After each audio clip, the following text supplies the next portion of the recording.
हम लोग पिछले वीडियो में देख रहे थे triangle law of vector addition और उसको अच्छे से देखे थे। और वो जो था उसको हम थोड़ा सा रिवाइंड करवा देता हूँ।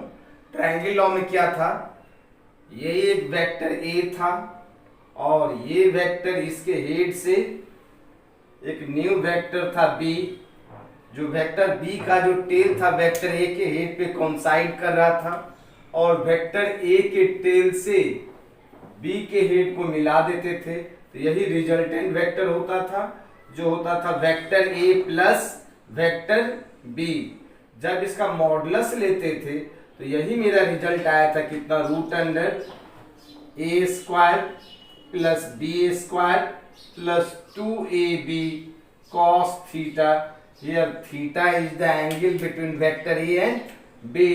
This angle theta होता था और इसको यहां से मिला दिया परपेंडिकुलर, ये एंगल थीटा होता था और ये परपेंडिकुलर है तो ये b sin थीटा होता था और ये b cos थीटा होता था। क्लियर है? और ये एंगल अल्फा होता था और ये अल्फा जो कैलकुलेट करते थे tan alpha equal to b sin theta by a plus b cos theta. Clear है? तब हम पढ़े थे स्पेशल केस। स्पेशल केस में पहला देखे थे हम, if theta equal to 0 degree तो रिजल्टेंट आ जाता था मेरा कितना, a प्लस बी और अल्फा हो जाता था मेरा 0 डिग्री। दूसरा स्पेशल केस पढ़े थे, if theta equal to 180 degree तो रिजल्टेंट हो जाता था मेरा a माइनस बी और यहाँ पर alpha is also equal to 0 degree, means the modulus of vector a is greater than the modulus of vector b। यही आया था। क्लियर है? थर्ड नंबर का स्पेशल केस आया था, if theta equal to 90 degree तो रिजल्टेंट आता था root under a square plus B square. Clear है? यहाँ पे अल्फा हो जाता था tan inverse b by a। और फोर्थ नंबर स्पेशल केस देखे थे, if the magnitude of vector a is equal to the magnitude of vector b for any angle theta then resultant is equal to 2a cos theta by 2 और alpha जो आ जाता था theta by 2 आता था। Clear है? इतना हमने पढ़ाया था उस दिन आप लोग को। अगर इस पे बेस्ड हम एक क्वेश्चन दे, क्वेश्चन है यहाँ पे, if vector R equal to vector A plus vector B and the magnitude of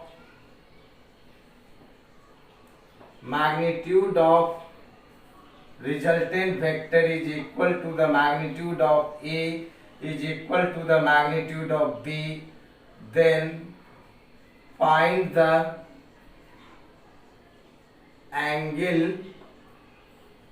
between vector A and vector B।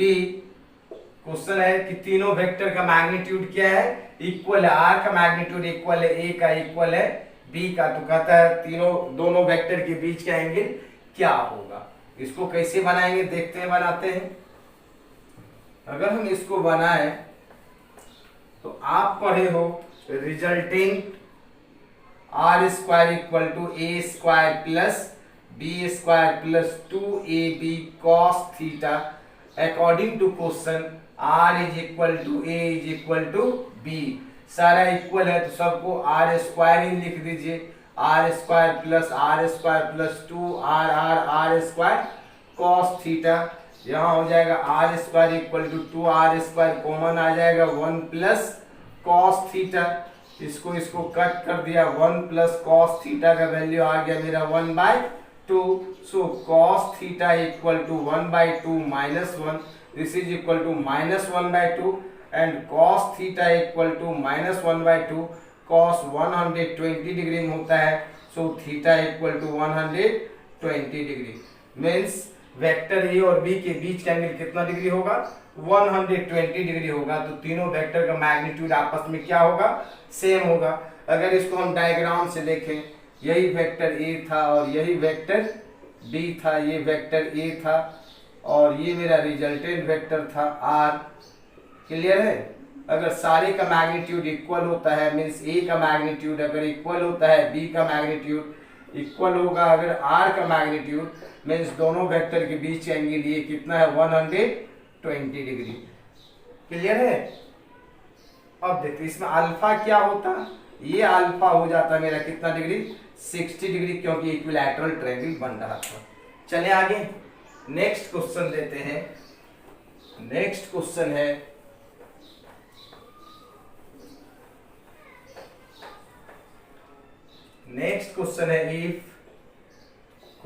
If vector p plus vector q is equal to vector r and the magnitude of p plus q is equal to magnitude of r, then find the angle between vector p and vector q, दोनों के बीच का angle क्या होगा। आप देखो resultant का value कितना दिया हुआ है, रिजल्टेंट दिया हुआ है vector p plus vector q। अगर हम मॉडुलस लिखते हैं तो ये इक्वल हो जाएगा root under p square plus q square plus 2pq cos theta. Clear है यहाँ तक? अब देखो हम वैसे स्पेशल केस में आप लोग को पहले बता चुके हैं, अगर दो वेक्टर है r equal to vector p plus vector q है, अगर इसका रिजल्टेंट p प्लस q आ जाता है तो दोनों के बीच का एंगल थीटा कितना डिग्री होना चाहिए 0 डिग्री। तो 0 डिग्री आंसर होना चाहिए, लेकिन हम पुट करके आप लोग को दिखाते हैं 0 डिग्री कैसे होगा। r का मॉडुलस क्या लिख सकते हैं p प्लस q, तो p प्लस q इस इधर का अंडर रूट हटाएंगे तो इधर क्या हो जाएगा square means p square plus q square plus 2pq cos theta. इसको हम क्या लिख सकते हैं p square plus q square plus 2pq equal to p square plus q square plus 2pq cos theta. Clear है? p स्क्वायर से p square q square से q square cancel, so cos theta equal to 2pq by 2pq, this is equal to 1 और cos theta cos 0 degree में 1 होता है value, so theta is equal to 0 degree means vector a और b के बीच का angle कितना degree होगा 0 डिग्री। वैसे स्पेशल केस में हम पढ़ाए हैं if r equal to vector A plus vector b then the angle between vector a and b is 0 degree. उसको हम सॉल्व भी करके ऐसे निकाल सकते हैं।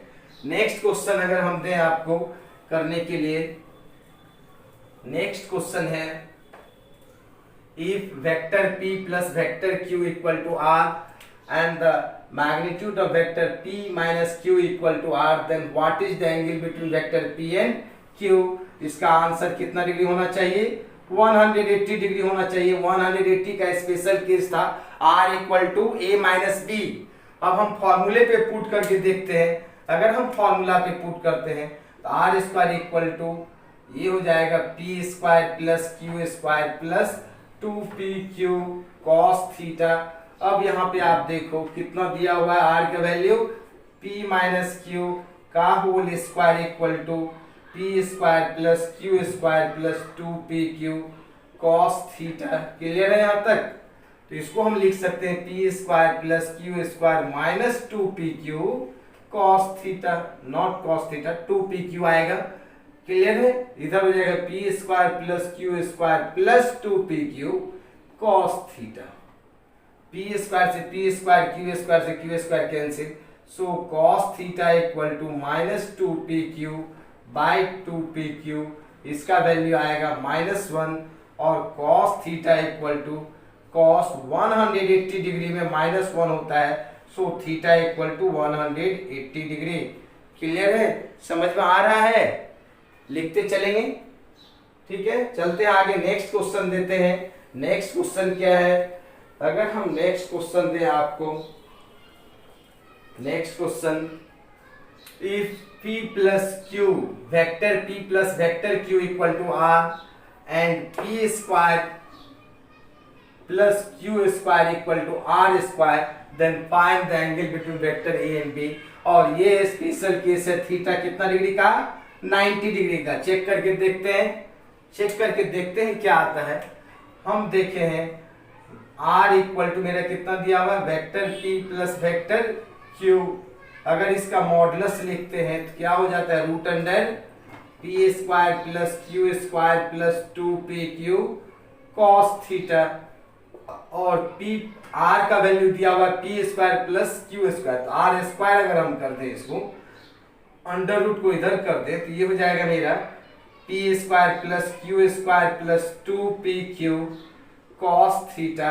और इसका वैल्यू कितना दे रखा है, p square plus q square equal to p square plus q square plus 2pq cos theta. P square से पी स्क्वायर, क्यू स्क्वायर से q square, so 2pq cos theta का वैल्यू आया 0, means cos theta equal to 0/2pq, therefore 0। तो cos theta का value cos 90 degree में 0 आता है, so theta equal to what, 90 degree. Clear है, यहाँ तक क्लियर है। चलते हैं आगे, नेक्स्ट क्वेश्चन क्या है, यहाँ तक क्लियर है। चले आगे। अगर हम आपको एक क्वेश्चन दें, आप डायरेक्ट भी सॉल्व कर सकते हो ये सारे सब क्वेश्चन को। एक क्वेश्चन दिया हुआ है, निकालते हैं क्वेश्चन जो एस.सी. वर्मा साहब बुक का है। क्वेश्चन है एस.सी.भी क्वेश्चन नंबर 6। क्वेश्चन नंबर 6 मैं पढ़ देता हूं। कहता two vectors have magnitude 3 unit and 4 unit respectively. दो वेक्टर है, एक वेक्टर ए लेट कर लो, ए का मैग्नीट्यूड दिया हुआ है 4 यूनिट और वेक्टर बी का मैग्नीट्यूड दिया हुआ है 3 यूनिट रेस्पेक्टिवली। ठीक है, what should be the angle between them. कहता what should be the angle between them if its resultant is, number first में दे रहा है 1 यूनिट, नंबर बी में है मेरा 7 यूनिट एंड नंबर सी में है 5 यूनिट। क्लियर है। क्वेश्चन में क्या दे रखा है, दो वेक्टर है, एक का मैग्नीट्यूड 4 यूनिट है, दूसरा का 3 यूनिट। दोनों वेक्टर के बीच का एंगल क्या होगा जब रिजल्टेंट 1 यूनिट हो जाए, 7 यूनिट हो जाए और 5 यूनिट हो जाए। आप देखो 1 यूनिट कब होगा, जब a माइनस बी करेंगे। क्लियर है, a माइनस बी, जब हम a माइनस बी। लेकिन बुक में जो दिया हुआ है, पहला केस इसमें दिया हुआ है आपको, हाँ सही है, 1 यूनिट 5 यूनिट एंड 7 यूनिट। यहाँ पे बी में कहता है 5 है, कोई बात नहीं, इधर उधर भी रहेगा तो चलेगा। बुक के अनुसार हमने लिख दिया, यहाँ पे 5 यूनिट दे रखा था, यहाँ पे 7 यूनिट, तीनों को बनाना है। अब देखिए फर्स्ट नंबर में कह रहा है अगर नंबर ए का सॉल्व करें तो नंबर ए का सॉल्व करें तो आपको 1 यूनिट है। 1 यूनिट कब आएगा रिजल्टेंट, जब रिजल्टेंट ए माइनस बी हो जाएगा। ए मेरा कितना है 4 माइनस 3, तो ए माइनस बी 1 यूनिट आ जाएगा।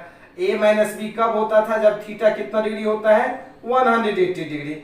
सो 1 का आंसर कितना आएगा, थीटा 180 डिग्री। लेकिन इसको अगर हम बना करके देखें तो कैसे बनाएंगे, तो फॉर्मूला लिखेंगे r square equal to A square plus B square plus 2ab cos theta.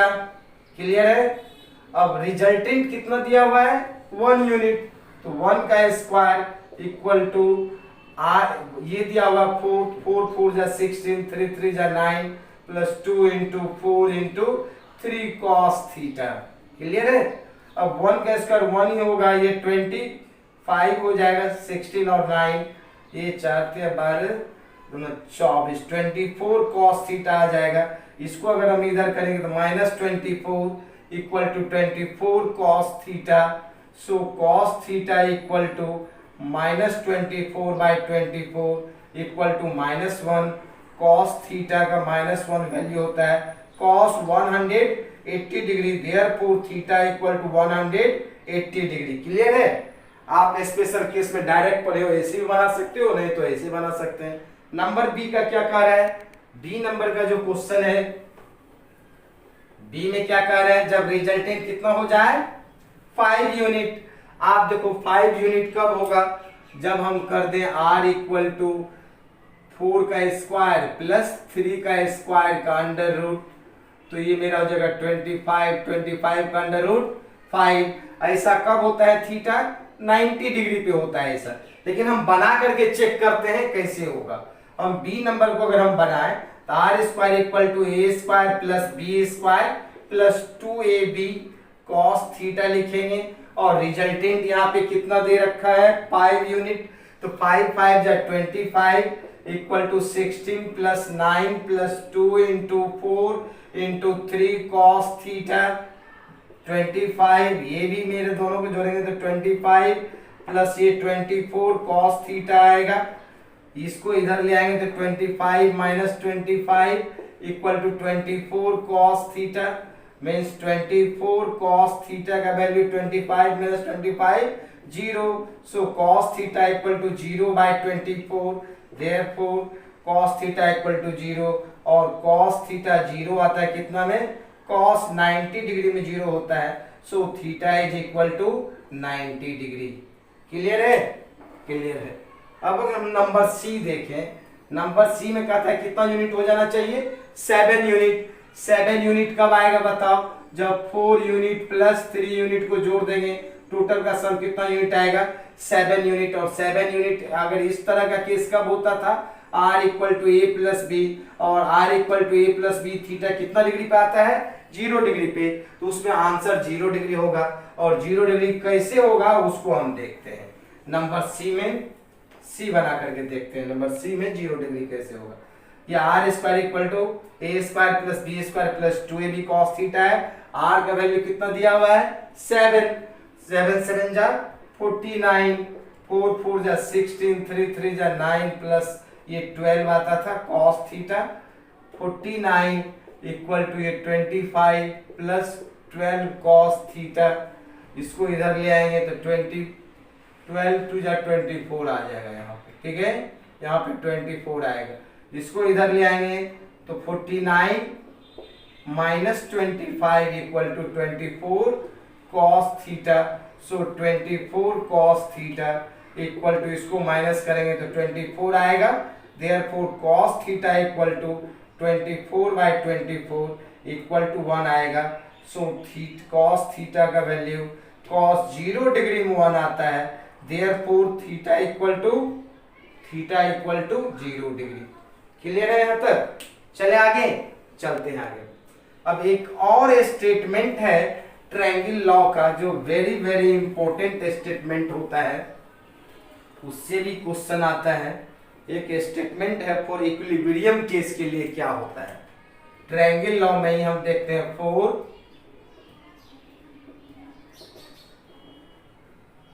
Equilibrium condition, equilibrium condition कब होगा, तो इक्विलिब्रियम कंडीशन कहता है ट्रायंगल लॉ में कितने वेक्टर था 3, जैसे ये वेक्टर ए था और ये वेक्टर बी था और ये रिजल्टेंट वेक्टर होता था। क्लियर है? तो इसका स्टेटमेंट कहता है if the sum of two smaller vector is greater than equal to third bigger, then they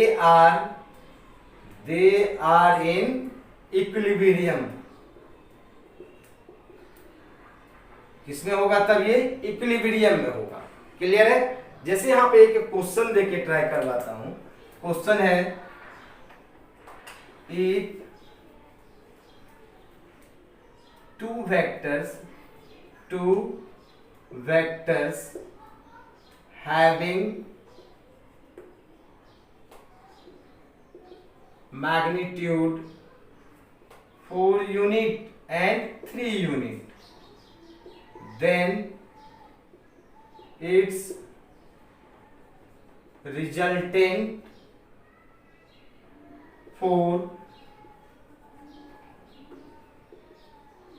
equilibrium condition is, दो वेक्टर है, एक 4 यूनिट और एक 3 यूनिट है, तो कहता है इक्विलिब्रियम कब होगा। पहला नंबर में है 1 यूनिट, दूसरा नंबर में है 5 यूनिट, तीसरा नंबर में है 7 यूनिट, चौथा नंबर में है 8 यूनिट, पांचवा नंबर में है 0.5 यूनिट। अब इसमें पता करना है कौन सा होगा। आपको हमने बताया the sum of two smaller is greater than equal to third figure. अगर हम ए को बनाए, नंबर ए में क्या क्या है मेरा, रिजल्टेंट कहता है कितना होना चाहिए 1 यूनिट। अब देखो आप 4 यूनिट प्लस 3 यूनिट, ये मैक्सिमम वैल्यू कितना आएगा 7 यूनिट, और 4 यूनिट माइनस 3 यूनिट ये कितना आएगा 1 unit. This is the maximum value, और ये मेरा क्या है मिनिमम वैल्यू। मीन्स इसका जो रिजल्टेंट आएगा मिनिमम 1 यूनिट आएगा और मैक्सिमम कितना आएगा 7 यूनिट, और 1 से कम नहीं होगा और 7 से ज्यादा नहीं होगा। तो ये मेरा 1 हो जाएगा, और 5 यूनिट जो है मेरा 1 और 7 के बीच में है तो ये भी होगा, और मैक्सिमम वैल्यू 7 है तो ये भी होगा, और 8 7 के बाहर है तो ये नहीं होगा, और 0.5 मेरा 1 से कम है तो ये भी नहीं होगा equilibrium. Means 1 unit 5 unit 7 unit जब आएगा तो ये इक्विलिब्रियम कंडीशन दिखाएगा, 8 और 0.5 पे नहीं होगा।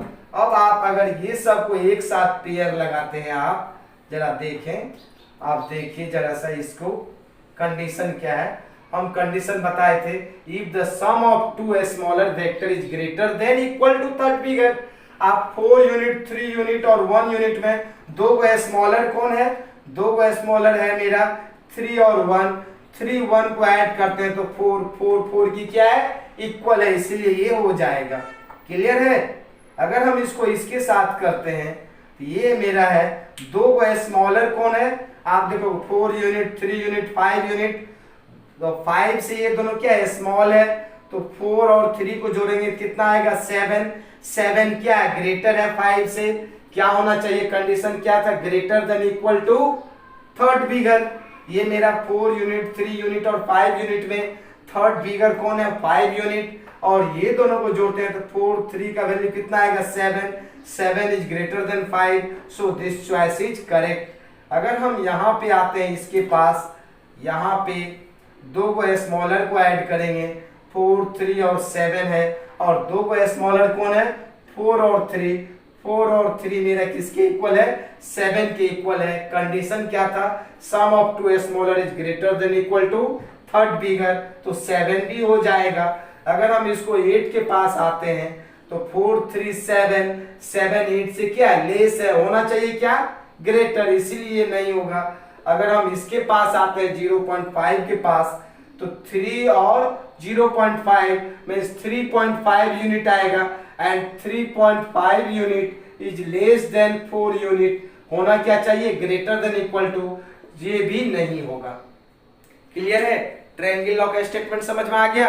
अब हम चलते हैं नेक्स्ट टॉपिक, पैरेललोग्राम लॉ क्या है, तब इस पे बेस्ड क्वेश्चन बनाएंगे फिर हम डिफरेंट कंडीशन का।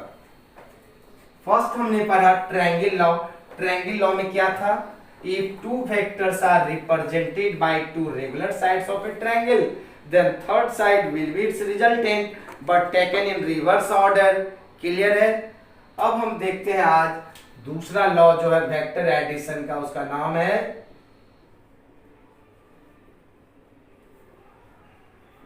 Parallelogram law. और पैरेललोग्राम लॉ क्या है, पैरेललोग्राम लॉ कहता है if two vectors are acting at a point represent two sides of a parallelogram, represent two sides of a parallelogram, parallelogram बना दिया। दो वो वेक्टर है एक्टिंग एट अ पॉइंट, एक ही पॉइंट पर से जा रहा है, और ये दोनों साइड किसी भी पैरेललोग्राम के साइड को रिप्रेजेंट कर रहा है, तो ये भी मेरा कितना हो जाएगा, ये वेक्टर बी हो जाएगा और ये वेक्टर कितना हो जाएगा, ए हो जाएगा। तब कहता है then its diagonal will be its resultant. तो ऐसा डायगोनल जो ओरिजिन से पास करता हो, this diagonal will be its resultant vector. Clear है। और यहाँ पे दोनों वेक्टर के बीच का angle, this is the angle between two vector. चले आगे। अब आप क्या करो, इसको राइट साइड आगे बढ़ा लेते हैं। यहां से एक परपेंडिकुलर ड्रॉ कर दिया। क्लियर है। ये एंगल थीटा है, ये एंगल क्या होगा, थीटा। और ये एक राइट एंगल ट्रायंगल है, ये क्या हो जाएगा, बी साइन थीटा। और ये मेरा क्या हो जाएगा, यहां से यहां तक बी कॉस थीटा। क्लियर है। अगर हम इसको बढ़ा लेते हैं आगे की तरफ और यहां से एक परपेंडिकुलर इस पे खींच देते हैं, ये परपेंडिकुलर है, ये ए है, ये एंगल थीटा है, थीटा के सामने वाला परपेंडिकुलर ये हाइपोटेन्यूस, ये क्या हो जाएगा, ए साइन थीटा। और ये मेरा क्या हो जाएगा, ए कॉस थीटा। क्लियर है। अब आप देखो अच्छे से, इसमें दो ट्रायंगल लॉ है। इधर वाले को मिटा दें अगर हम, एक ये वेक्टर ए है और ये वेक्टर बी है, ये रिजल्टेंट है। अगर इधर वाले को मिटा दें तो ये वेक्टर बी है, ये वेक्टर ए है, ये रिजल्टेंट है। आप किसी भी ट्रायंगल से निकाल सकते हो, इधर वाले से निकालें या ऐसे वाले से निकालें। हम सबसे पहले क्या करते हैं, हमने लिख दिया ओ सी डी ई। ठीक है। इसको ले लिया सी डैश, इसको ले लिया डी डैश। अगर हम देखें ट्रायंगल ओ डी ई में, ओ डी ई ट्रायंगल में, तो हम लिख सकते हैं इसको R square equal to A plus B cos theta का square plus B sine theta का स्क्वायर। क्लियर है। इसका स्क्वायर प्लस इसका स्क्वायर इक्वल टू इसका स्क्वायर आएगा। ठीक है। हम यहां से लिख सकते हैं क्या, आर स्क्वायर इक्वल टू ये हो जाएगा A square plus B square cos square theta plus 2ab cos theta. और ये हो जाएगा मेरा कितना, B square sine square theta. Clear है। अब ये दोनों में से कितना रिजल्टेंट आ जाएगा, R square equal to A square plus B square, इसके अंदर मिलेगा cos square theta plus sine square theta plus 2ab cos theta. और cos square theta plus sine square theta का वैल्यू 1 होता है। R square equal to A square plus B square plus 2ab cos theta आया है। यही resultant का formula आया है। मीन्स मेरे पास अगर r equal to vector A plus vector B given था, इसी का मॉडुलस हमने निकाला, this is equal to root under A square plus B square plus 2ab cos theta आ गया। क्लियर है। ट्रायंगल लॉ में भी यही फॉर्मूला और पैरेललोग्राम लॉ में भी यही फॉर्मूला। मींस मेथड डिफरेंट हो सकते हैं but answer is only one. एक सवाल को दो मेथड से बना सकते हैं लेकिन उसका आंसर एक ही होगा। आप ट्रायंगल लॉ से वेक्टर एडिशन निकालो या पैरेललोग्राम लॉ से, रिजल्ट एक ही आएगा ऑलवेज। अब आप बोलोगे नहीं हमको इस ट्रायंगल से दिखाइए। अगर हम देखें triangle o d dash e, o d dash e, जैसे यहाँ पर हमने देखा ओ डी ई में देखे तो ओ डी ई में, अगर हम ओ डी डैश ई में देखें तो फिर भी वही आएगा। ये एक राइट एंगल ट्रायंगल है, यहाँ पर जगह आर स्क्वायर इक्वल टू ये साइड कितना है बी प्लस ये कितना है ए कॉस थीटा, इसका स्क्वायर प्लस ये कितना है A sine theta, A sine theta का स्क्वायर। तो यहां से भी अगर हम निकाले आर स्क्वायर इक्वल टू हो जाएगा बी स्क्वायर प्लस ए square cos square theta plus 2ba cos theta plus ए square sine square theta. Clear है।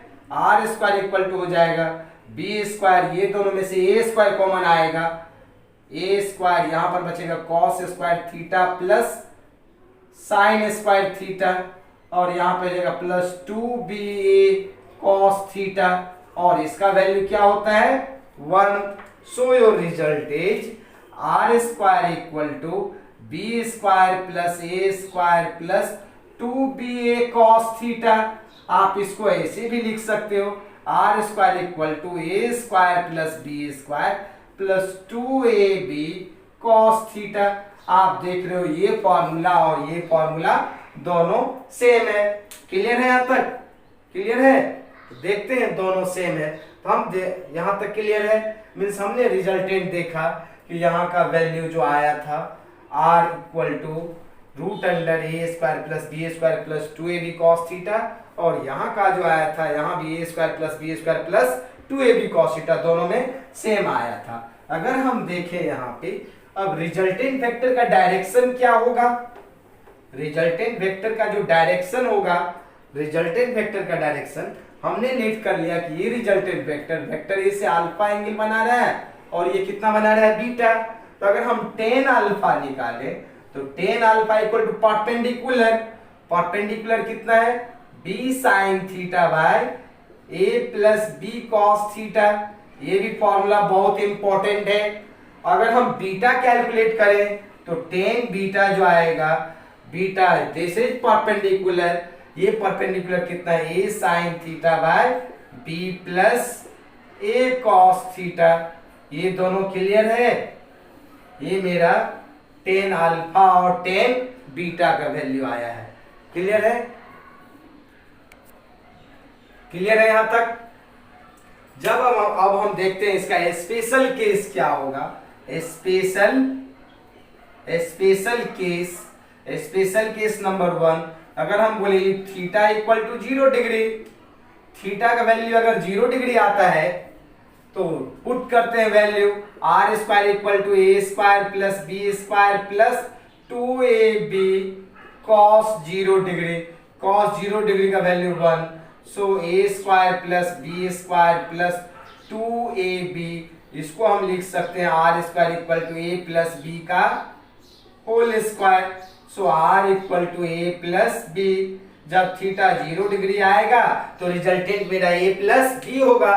थीटा 0 कब होगा, वेक्टर ए और वेक्टर बी दोनों एक ही लाइन पे आ जाएंगे। मींस वेक्टर बी को ऐसे पकड़ करके यहाँ पे मिला देंगे वेक्टर ए पे, तो उसका डायग्राम जो आएगा ये है मेरा वेक्टर ए और यहीं पर से होगा ये मेरा वेक्टर बी, दोनों वेक्टर एक ही लाइन पे आ जाएगा। ये कोलिनियर वेक्टर हो जाएगा, coinitial and also parallel vector. ये थीटा 0 डिग्री होगा तो यही आएगा case r equal to A plus B, और ट्रायंगल लॉ में भी यही आया था। अब हम अल्फा कैलकुलेट करके देखते हैं। टेन अल्फा का वैल्यू आएगा b sine theta, b sine 0 degree by a plus B cos 0 degree. Sine 0 का वैल्यू 0 होता है, कॉस 0 का 1 होता है, a plus b 0 by a plus b कितना 0, means tan alpha equal to tan 0 degree में 0 होता है, so alpha equal to 0 degree. Alpha 0 होगा मींस रेड लाइन का जो रिजल्टेंट है वो वेक्टर ए के पैरेलल हो जाएगा। क्लियर है? रेड लाइन का जो रिजल्टेंट है वेक्टर ए के क्या हो जाएगा, पैरेलल। अब बीटा निकाल करके देखते हैं। Tan beta equal to A sine theta, तो sine 0 degree by B plus A cos 0 degree, sine 0 degree 0 by B plus A, 0 by B plus A 0 होगा, और टेन बीटा इक्वल टू 0 होता है टेन 0 डिग्री में value, so beta is also equal to 0 degree. Means alpha भी 0 और beta भी 0, means सारा vector एक ही लाइन पे आ जाएगा, रिजल्टेंट भी इधर ही हो जाएगा। क्लियर है? जब थीटा 0 डिग्री होगा तो अल्फा भी 0, बीटा भी 0, resultant a plus b. This is the special case number 1। अब हम देखते हैं special case number 2। Special case number 2, case number 2, case 2 क्या है, a theta equal to 180 degree. 180 कब होगा, जब आप वेक्टर बी को ऐसे कर देते हैं रिवर्स, मींस ये है मेरा वेक्टर ए और ये है मेरा वेक्टर बी, और दोनों के बीच का एंगल कितना डिग्री है, 180 डिग्री। तो रिजल्टेंट निकालेंगे r square equal to A square plus B square plus 2ab cos 180 degree, so are square equal to A square plus B square minus 2ab हो जाएगा, क्योंकि cos 180 का वैल्यू -1 होता है। क्लियर है? So are square equal to A minus B का whole square, therefore R equal to A minus B. A minus B आएगा, A minus B अगर हम अल्फा कैलकुलेट करते हैं, tan alpha equal to b sine theta sine 180 degree by a plus B cos theta b cos 180 degree. Sine 180 का value 0 होता है, cos 180 minus 1 a minus b, ये कितना आ जाएगा मेरा 0। और tan alpha equal to tan 0 degree में 0 होता है, so alpha is equal to 0 degree. Alpha 0 degree होगा तो रिजल्टेंट का डायरेक्शन किधर होगा, ए के अलोंग होगा। ए से अल्फा बना रहा है तो रिजल्टेंट का डायरेक्शन मेरा किधर हो जाएगा, इधर हो जाएगा। जब रिजल्टेंट का डायरेक्शन उस साइड में होगा means magnitude of vector a is greater than magnitude of vector b, means resultant vector is always moves towards larger vector. अगर हम बीटा कैलकुलेट करें, इसमें बीटा का वैल्यू कैलकुलेट करते हैं, टेन बीटा क्या आता है, tan beta equal to A sine theta means a sine 0 degree by B plus a x 180 degree था, sine 180 degree by B plus A cos 180 degree.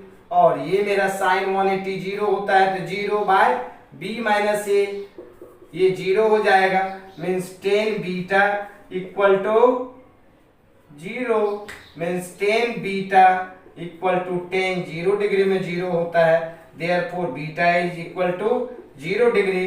जब बीटा 0 होगा तो मेरा डायग्राम इस तरह का होगा, ये वेक्टर ए है और ये वेक्टर बी है और रिजल्टेंट का direction along the direction of vector b होगा। This is the direction of resultant vector. In this case vector a का मैग्नीट्यूड जो है लेस है वेक्टर b के मैग्नीट्यूड से, और इस केस से ये पता चलता है resultant vector is always moves towards larger vector. जिस वेक्टर का मैग्नीट्यूड ज्यादा होगा रिजल्टेंट उधर मूव करेगा। जैसे हमने हाथ को ऐसे रखा, कोई इधर मेरा 10 न्यूटन से खींच रहा है और इधर पुल कर रहा है 5 न्यूटन से, तो हम किधर जाएंगे, जिधर लार्जर मैग्नीट्यूड का फोर्स होगा। तो लार्जर मैग्नीट्यूड का फोर्स मेरा किधर है, राइट एंड में है, तो हम इधर की तरफ मूव करेंगे। अगर इधर 10 न्यूटन पुल कर रहा है कोई इधर 20 न्यूटन, तो हम इधर मूव करेंगे। अब दोनों तरफ 10 तो क्या हो जाएगा, इक्विलिब्रियम में आ जाएंगे 0। Means the direction of resultant vector always moves towards larger vector. Clear है यहाँ तक। अगर हम लास्ट केस देखें, इसका special case, if theta equal to 90 degree, अगर थीटा 90 डिग्री होगा, special case number 3, if theta equal to 90 degree then r square equal to a square plus b square plus 2ab cos theta, और cos theta का value कितना degree लिखे यहाँ पे 90 degree, cos 90 का value क्या होता है 0, so r equal to root under A square plus B square आएगा। क्लियर है। जब दोनों वेक्टर के बीच का एंगल 90 डिग्री मींस ये वेक्टर ए है और ये मेरा क्या है वेक्टर बी, दोनों वेक्टर के बीच का एंगल कितना डिग्री है 90 डिग्री। तो इससे पैरेललोग्राम बना लेते हैं ऐसे, ये भी बी हो जाएगा और ये क्या होगा ए होगा, और रिजल्टेंट जो होगा किधर होगा, डायगोनल रिजल्टेंट होगा। दिस इज द रिजल्टेंट, और ये मेरा क्या होगा अल्फा, ये एंगल क्या होगा बीटा। अब अल्फा कैलकुलेट करना है और बीटा, तो 10 अल्फा हो जाएगा मेरा b sine theta, b sine theta का मतलब 0 degree not 0 90 degree by a plus B cos कितना डिग्री 90 डिग्री। साइन 90 का वैल्यू 1 होता है तो बी, कॉस 90 0 होता है तो ए, सो 10 अल्फा का वैल्यू कितना आ जाएगा बी बाय ए। आप राइट एंगल ट्रायंगल में पढ़े हैं, tan theta equal to perpendicular by base means b by a, alpha equal to tan inverse b by a आएगा। क्लियर है यहाँ तक। आप बोलोगे सर इसमें तो डायरेक्ट b बाय a लिख सकते थे, ये फॉर्मूला क्यों लगा रहे हैं। This is the master formula to calculate the direction of any resultant vector in any triangle. अब देखिए अगर हम निकाले tan बीटा, तो tan beta equal to a sine theta, a sine 90 degree by b plus a cos 90 degree. Sine 90 का value 1 तो a by b means tan beta का value कितना आ गया, tan बीटा इक्वल टू आ गया है मेरा a by b, so beta equal to tan inverse a by b आया है।